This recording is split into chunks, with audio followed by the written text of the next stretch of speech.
물은 나는 내 죄과를 아오니 내 죄가 항상 내 앞에 있나이다. 내가 주께만 범죄하여 주의 목전에 악을 행하였사오니 주께서 말씀하실 때 의로우시다 하고 주께서 심판하실 때에 순전하시다 하리이다. 내가 죄악 중에서 출생하였으며 어머니가 죄 중에서 나를 잉태하였나이다. 우리가 신앙생활 하면서 거룩하다라고 하는 표현을 쓸 때가 있습니다. 그래서 거룩한 사람, 과연 거룩한 사람이 어떤 사람이냐? 우리가 어떤 신앙생활을 하시는 분을 보면서 저 사람은 거룩하다, 또 어떤 사람을 보면서는 거룩하지 않다, 이렇게 말을 하는 경우들이 있습니다. 그런데 과연 거룩한 사람이 어떤 사람이냐? 시편 24편 3절로 4절에 보면 여호와의 산에 오를 자가 누구며 그의 거룩한 곳에 설 자가 누구인가? 곧 손이 깨끗하며 마음이 청결하며 뜻을 허탄한 데 두지 아니하며 거짓 맹세하지 아니하는 자로다. 여호와의 산에 오를 자가 누구며 그의 거룩한 곳에 설 자가 누구인가? 거룩한 사람이 누구이냐? 진정한 거룩과 경건이라고 하는 것이 과연 무엇이냐? 네 가지를 말하고 있는데, 손이 깨끗한 것, 마음이 청결한 것, 뜻을 허탄한 데 두지 않는 것, 거짓 맹세하지 않는 것, 이렇게 네 가지를 말하고 있습니다. 여러분의 손이 깨끗하십니까? 또 마음이 청결하십니까? 뜻을 허탄한 데 두고 있지는 않습니까? 거짓 맹세한 적은 없습니까? 이 네 가지의 말씀들을 통하여서 거룩한 사람이 누구냐라고 하는 것을 우리는 알게 됩니다. 그런데 이 말씀만을 기준으로 해서 볼 때만도 과연 거룩한 사람이 존재하겠느냐? 이 땅에 거룩하다고 할 사람이 과연 있겠느냐? 왜냐하면 이 네 가지는 사실상 우리가 완전히 지키며 살아가기가 불가능하기 때문에 그렇습니다. 손이, 마음이, 뜻이, 이 과연 모든 것들이 우리의 삶을 통하여서 깨끗하고 거룩하게 지켜질 만큼 우리의 삶이 그랬느냐? 쉽지 않다고 하는 것을 봅니다. 결국 성경을 통해서 거룩하다고 하는 그 기준을 채울 수 있는 사람은 세상에 없다고 하는 것입니다. 물론 여기서 이 말씀을 끝을 맺는다고 하면 인생은 절망이겠죠. 그러나 이 이후로 주어지는 말씀 속에서 이제 이 문제를 해결하고자 하는 것이 결국 성경이기 때문에 이 말씀의 기준을 가지고 거룩하지 못한 삶이지만, 그러나 하나님은 우리를 거룩하게 하시는 분이다라고 하는 것을 또 말씀을 통해서 보게 되어집니다. 이 시편 51편은 우리가 이 말씀의 내용을 시작하기에 앞서 그 작은 글씨로 부제가 붙어 있는 것들을 성경을 통해서 봅니다. 거기 보면 다윗의 시, 51편은 다윗의 시다, 이렇게 말하는 거죠. 그러면서 뭐라고 말했느냐? 다윗이 밧세바와 동침한 후 선지자 나단이 그에게 왔을 때라고 하는 부제가 붙어 있습니다. 이 시가 어떤 상황에서 어떻게 고백되어지는가라고 하는 것을 이 부제를 통해서 보면 우리가 어느 정도 짐작이 가능하다고 하는 것입니다. 이 말씀은 사무엘하 11장의 말씀으로 돌아가서 그 내용을 이해를 한 다음에 결국은 우리가 이 말씀을 볼 수 있어야 된다고 하는 겁니다. 이 사무엘하 11장의 말씀은 우리가 너무 잘 알고 있는 말씀입니다. 그런데 제가 다시 이 말씀을 통하여서 우리가 복습을 해본다고 하면, 다윗 왕이 요압이라고 하는 군대 장관을 세워서 그 많은 군대들을 이끌고 암몬 자손을 정복하기 위해서 보내게 되어집니다. 이 요압의 부대가 라빠성이라고 하는 곳을 에워싸고 이제 그곳을 완전히 정복하기 위해서 치열하게 전투를 벌이고 있을 때 다윗은 이 전쟁에 직접 참여하지 않고 왕궁에 있었다고 하는 것입니다. 그런데 어느 날 저녁에 다윗이 옥상을 거닐고 있을 때 멀리서 한 여인이 목욕하는 장면을 목격하게 되어집니다. 다윗이 보기에 심히 아름다운 이 여인을 그냥 지나가기에는 뭔가 마음이 좀 그랬다고 하는 겁니다. 그래서 전령을 보내서 저 여인이 누구인가라고 하는 것을 알아보게 합니다. 이 전령이 알아본 결과 이 여인은 다윗의 충성스러운 부하였던 우리야라고 하는 사람의 아내였다고 하는 것을 밝혀주고 있습니다. 다윗이 자기 부하의 아내였던 것을 알면서도 이 여인을 데려다가 동침을 했다라고 성경은 기록하고 있습니다. 여기서 이 사건만으로도 사실은 다윗이 쉽게 용서받지 못할 죄를 범한 것 아니겠습니까? 그런데 여기서 끝난 것이 아니고 이 여인이 임신을 하게 되어지자 다윗은 그 죄를 숨기려고 어떤 일을 벌입니까? 전쟁터에서 싸우고 있는 우리야를 불러다가 가서 집에 가서 쉬었다가 다시 전쟁터로 가라, 이렇게 명령을 내리는 것입니다. 그것은 부인과 하룻밤을 지내고 나면 자신으로 인하여서 임신되어진 그 사실이 감추어질 것이라고 생각을 했던 것입니다. 그런데 이 우리야는 자신의 군대가 지금 적들과 한참 전쟁을 벌이고 있는데 나 혼자만 편하겠다고 집으로 가서 쉴 수가 없습니다, 이렇게 이야기를 하는 것입니다. 그러니까 다윗은 이 문제를 해결하기 위해서는 어쩔 수 없이 이 우리야를 죽여야 되겠다라고 생각을 해서 편지를 써서 요압에게 보냅니다. 이 우리야를 적진의 가장 깊숙한 곳에 홀로 보내서 죽게 만들려고 하는 겁니다. 결국 우리야는 다윗에 의해서 적들에게 죽음을 당하게 되어집니다. 우리나라 법에서도 똑같은 살인을 했지만 우발적 살인과 계획적 살인은 분명히 그 형량이 엄청나게 달라진다고 하는 겁니다. 우리야는 다윗의 계획적이고 의도에 의해서 죽임을 당하는 그런 상황을 맞게 되어집니다. 그리고 다윗은 그 우리야가 죽자 이 밧세바를 데려다가 자기 아내로 삼게 되어집니다. 과연 사람이 이보다 더 이상 큰 죄를 지을 수 있을까 싶을 정도로 다윗의 범행은 참 용서할 수 없고 이해할 수 없는 죄를 범하게 되었다라고 하는 것입니다. 하나님께서는 이 다윗의 행동을 보면서 대단히 못마땅하게 여기셨습니다. 그래서 당시의 선지자였던 나단 선지자를 다윗에게 직접 보내서 이제 다윗이 죄를 깨달을 수 있는 기회를 주었다라고 하는 것입니다.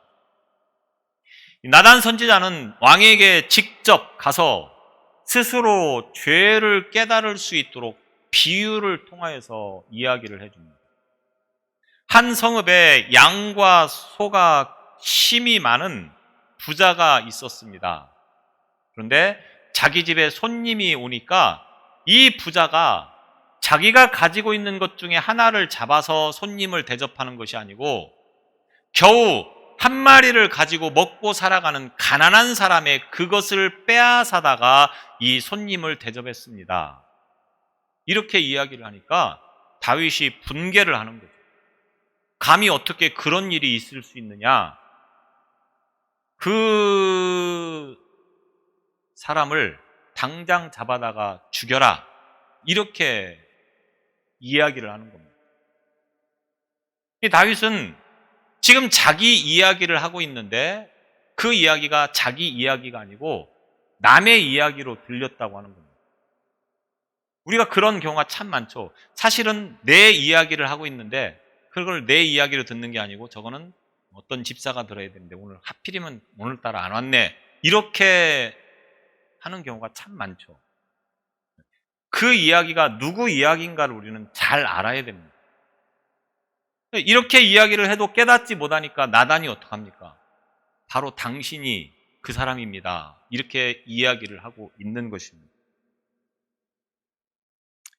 그 순간 다윗은 자신이 추악한 죄를 범하였구나 라고 하는 것을 깨닫게 되어지고 하나님 앞에 엎드려 기도하면서 지은 시가 바로 이 시편 51편의 시가 되어지는 것입니다. 다윗의 인생에 있어서 가장 치명적인 실수이고 이것은 매우 죄질이 나쁜 그러한 죄가 되어지겠습니다.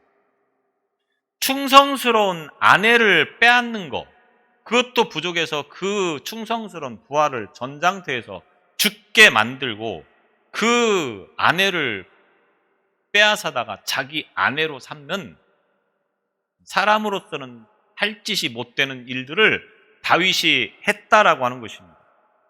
자, 이 다윗 이야기를 들으면서 여러분은 어떤 마음을 가지고 이 말씀을 읽으셨습니까?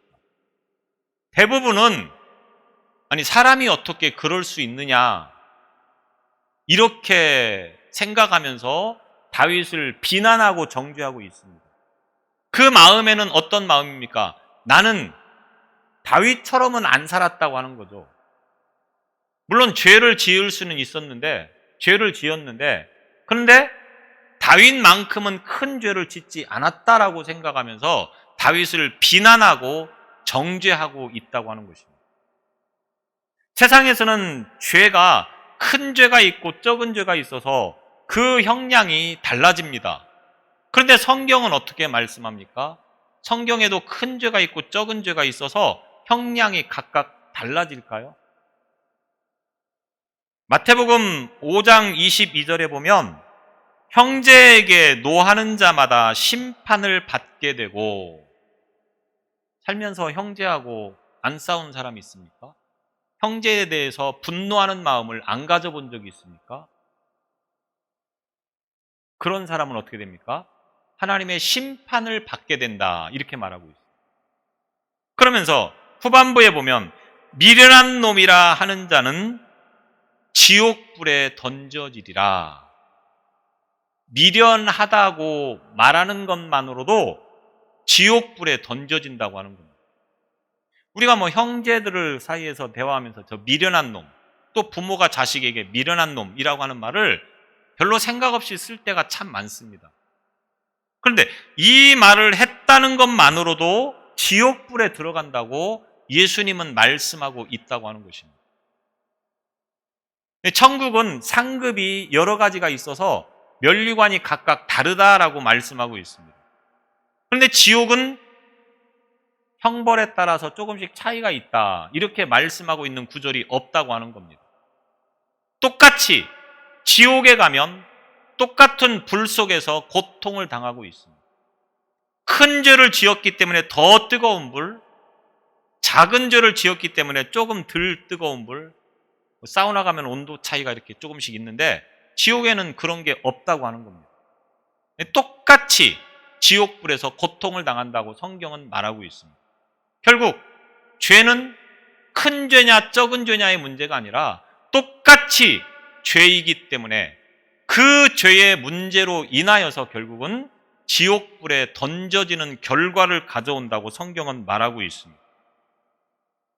우리 스스로가 나는 조금 죄를 덜 지었기 때문에 적은 죄를 지었기 때문에 라고 안심하는 마음을 갖지 않기를 바랍니다. 죄는 다 똑같습니다. 나단이 자신의 죄를 지적할 때 다윗은 왕의 신분이었고 나단은 선지자의 신분이었습니다. 그래서 나단이 감히 자기의 죄를 지적할 때 다윗은 분개하면서 이 나단을 자신의 힘과 권력으로 얼마든지 처결할 수 있었습니다. 그런데 다윗은 그렇게 하지 않았다라고 하는 것입니다. 오히려 다윗은 이 나단의 말을 듣고 그 자리에 엎드려서 눈물로 회개하며 기도했다고 하는 것입니다. 하나님께서 나단 선지자를 보낼 때는 다윗에게 기회를 준 것이죠. 그리고 다윗은 그 기회를 놓치지 않고 철저하게 회개하면서 하나님 앞에 용서를 구했다라고 하는 것입니다. 우리가 다윗을 위대한 왕으로 생각합니다. 이스라엘 사람들도 다윗을 굉장히 위대하다고 여기면서 다윗과 같은 왕을 기다리고 있었습니다. 그런데 그들이 다윗 왕을 기다린 이유는 무엇이었느냐? 다윗의 용맹스럽고 또 능력 있는 통치력, 이런 것들을 기대했습니다. 이스라엘 역사상 다윗만큼 넓은 영토를 가지고 안정된 국가를 세운 적은 없었습니다. 그런 면에서 이스라엘 사람들은 이 다윗을 기대했다고 하는 것입니다. 그런데 하나님께서 이 다윗을 통하여서 우리에게 말씀하시고자 하는 것은 과연 무엇일까요? 다윗의 위대함은 과연 무엇일까를 우리에게 분명하게 메시지로 주고 있는데, 그 위대함이 무엇이라고 생각하십니까? 용맹성? 아니면 뛰어난 통치력? 그것은 하나님께서 별로 중요하게 여기지 않습니다. 다윗에게 있어서 위대하다고 하는 것은 정말로 무엇이냐? 자기 죄를 참회하면서 하나님 앞에 엎드려 회개했다고 하는 것이 곧 다윗의 위대함이라고 하는 것을 성경은 우리에게 말씀하고 있는 것입니다. 세상에는 다윗처럼 용맹스럽고 또 훌륭한 통치자들이 많이 있었습니다. 그런데 그들보다 더 다윗이 위대한 것은 왜 그렇습니까? 인간의 어떤 능력으로 인하여서가 아니고 이와 같이 하나님께서 기회를 주셔서 회개할 수 있는 길을 주셨을 때 깨닫고 엎드려서 하나님 앞에 기도했다고 하는 것이 곧 다윗의 위대함이라고 하는 것입니다. 그래서 우리가 다윗을 통해서 배워야 되는 것은 무엇입니까? 용맹함이나 능력이 아닙니다. 죄를 깨닫고 회개하는 마음입니다. 사람은 죄를 지어서 죄인이 되는 것이 아니고 죄인이기 때문에 죄를 짓는다라고 제가 말씀드린 적이 있습니다. 사람은 죄를 지어서 죄인이 아니고 죄인이기 때문에 죄를 짓는다고 하는 것입니다. 결국 이 말은 무슨 말입니까? 모든 사람은 다 죄를 지을 수 있다고 하는 것입니다. 평생을 의롭고 진실하게 살다가 한순간 범죄자가 되는 사람들을 우리는 봅니다. 그러면 우리는 그 사람을 뭐라고 말합니까? 평생 의롭게 살았으니까, 평생 진실하게 살았으니까, 그러나 한 번 실수를 해서 죄를 지었기 때문에 그래도 너는 의인이다, 이렇게 이야기를 합니까? 아니면 죄인이라고 말을 합니까? 한 번 죄를 지은 그것 때문에 그 사람은 죄인이 되어버리는 겁니다. 전과자가 되는 것입니다. 죄인이라고 하는 낙인을 지우지 못하는 것입니다. 이와 같은 것처럼 죄에서 자유할 사람이 과연 이 세상에 있겠느냐라고 하는 것입니다. 결국 하나님께서 말씀하시고자 하는 것은 뭡니까? 문제는 죄가 아니고 회개가 문제다라고 하는 것을 말씀하려고 하는 것입니다. 그래서 이렇게 말하는 경우가 있습니다. 천국을 못 가는 이유는 죄를 지어서 못 가는 것이 아니고 회개하지 않아서 못 가는 것이다 라고 하는 것입니다. 우리가 천국을 못 가는 것은 죄를 지어서 못 가는 것이 아니고 회개하지 않았기 때문에 못 가는 것이다 라고 하는 겁니다. 왜? 어차피 이 세상은 모든 사람이 다 죄인입니다. 저도 죄인이고 여러분도 죄인이라고 하는 겁니다.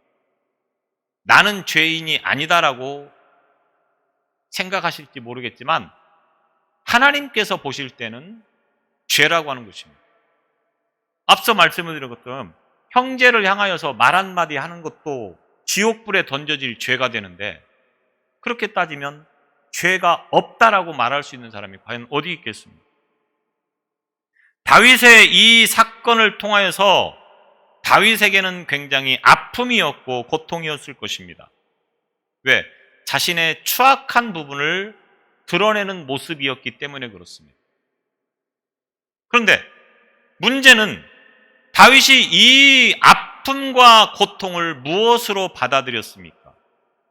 다시 살 수 있는 기회로 만들었다고 하는 것입니다. 무슨 말입니까? 누군가가 내 아픈 부분을 건드렸습니까?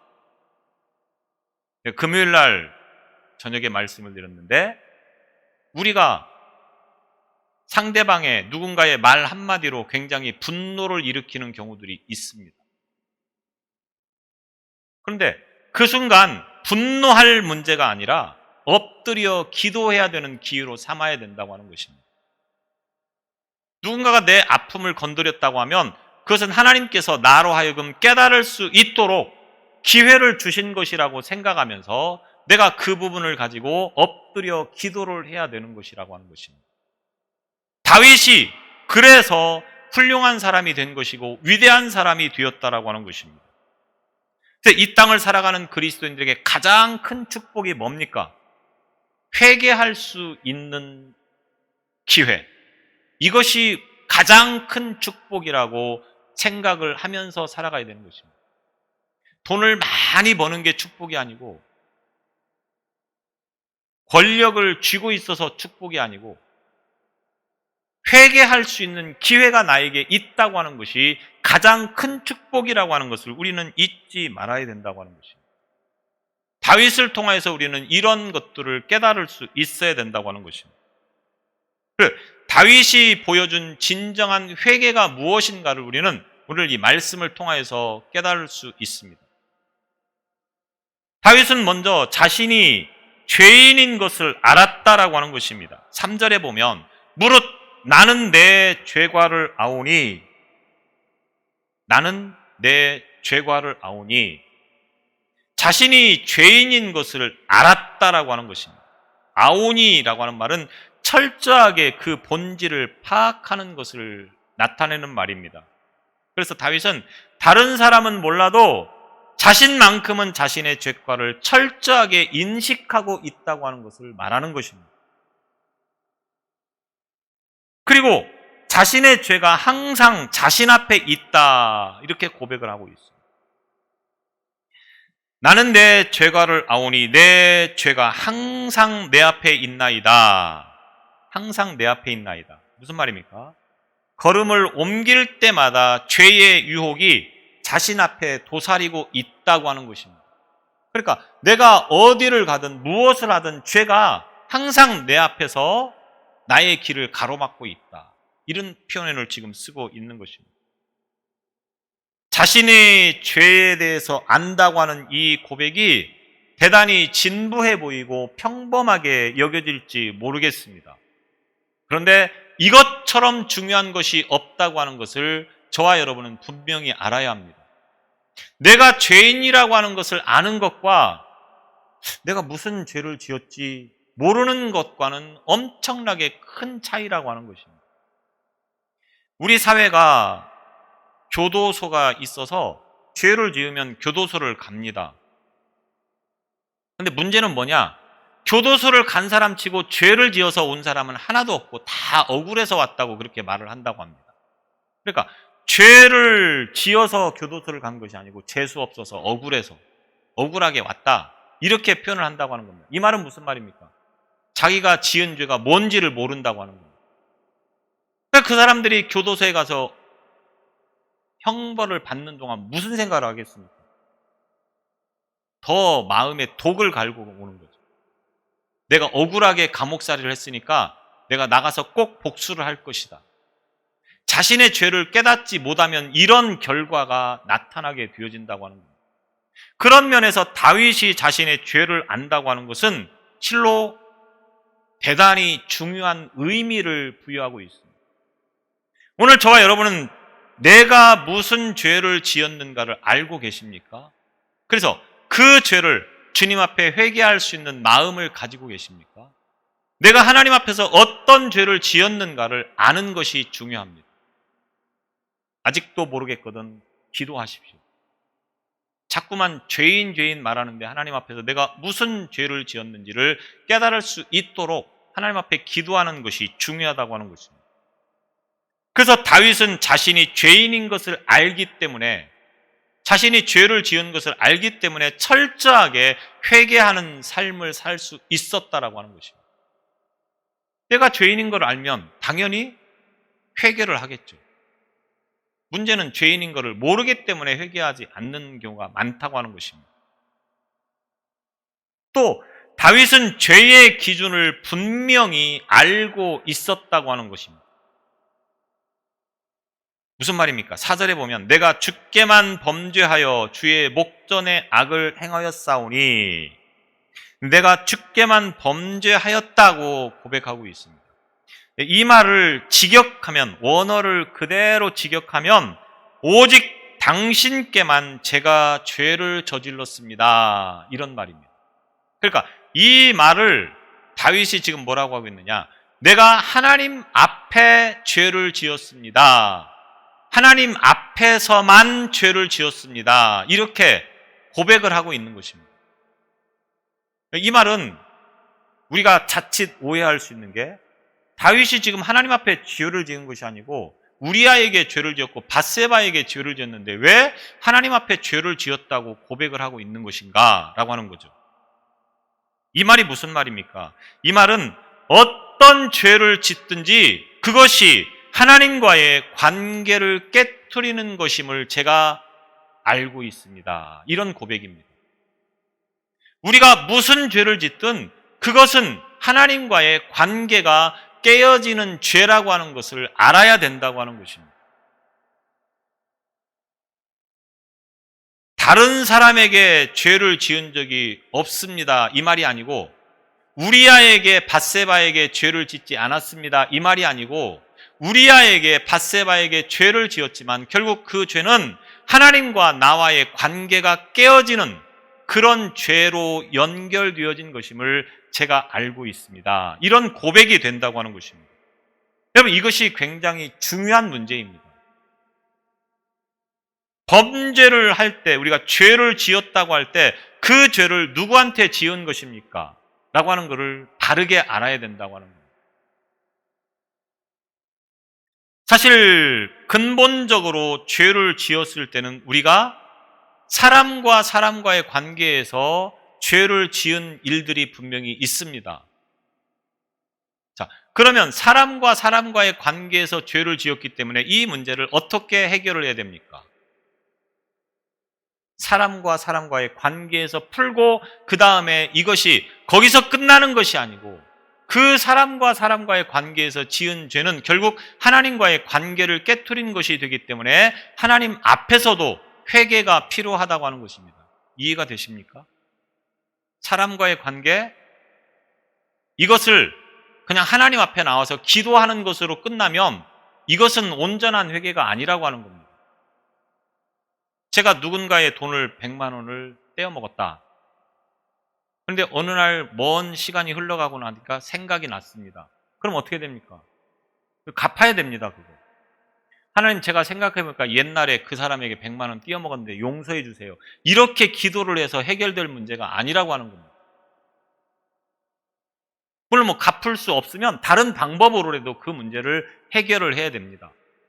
사람과 사람과의 관계에서 죄는 사람과 사람과의 관계에서 먼저 해결이 되어지고 그 다음에 하나님 앞에 나와서 회개를 해야 됩니다. 또 죄가 있습니다. 하나님과 나와의 관계, 신앙적, 영적 삶에서 일어나는 관계, 그것은 하나님께 기도하면 되는 것입니다.